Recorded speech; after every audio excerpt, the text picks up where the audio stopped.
Windbound is a single-player survival game for players of all ages. The game involves a lot of sailing. It's very beautiful but also cartoony. There is a night and day system, and for the most part, the game runs very smooth. To start off, there are three modes: survivalist, adventure, and endless mode. Adventure is the easiest if you're playing for fun rather than to challenge yourself, and I definitely suggest it. Chapters scale the difficulty, monsters, and items you collect. If you die on adventure mode, you'll be reset at the start of the current chapter, with your boat and equipment. However, if you die on survivalist or endless mode, you'll restart at chapter 1 with nothing but your blessings, which can undo hours of work. What separates endless mode from survivalist is that after chapter 5, survivalist resets to chapter 1. And endless mode, each chapter continues to become more difficult than the last. Once you do pick a mode, you start off as a woman named Kyra that gets separated from her people by a giant sea monster. You end up on an island with no real direction as to what to do. While the game does have little pop-up tutorials to teach some of the basics, you're pretty much left on your own to explore and discover everything for yourself. The story is almost non-existent besides ambiguous quotes and murals which end up leaving you with more questions than answers.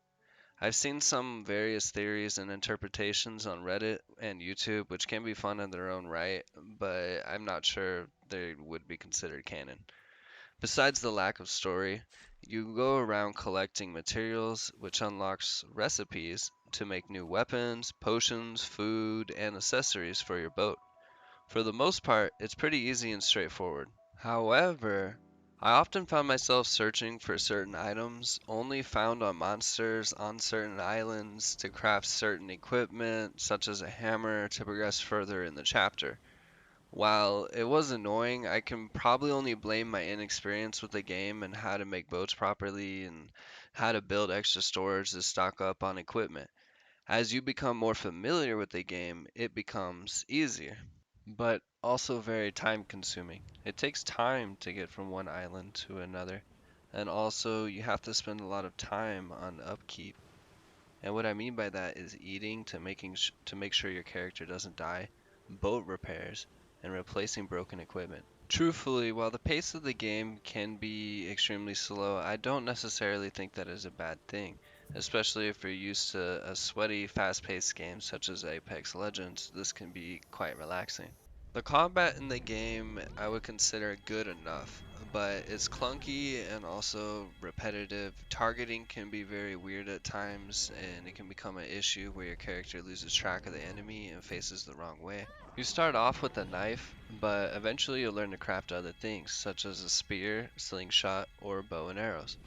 There are definitely some creatures you should avoid while you're still trying to get stronger equipment and combat abilities. But once you do and you start killing the creatures that you actually used to die to, it gives you a good feeling.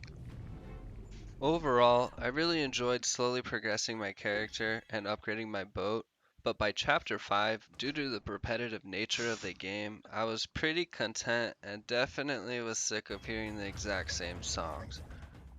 It might be a good idea just to mute the music and play your own audio in the background, to be honest. From my personal experience, I'm going to give this game a rating of 5 out of 10.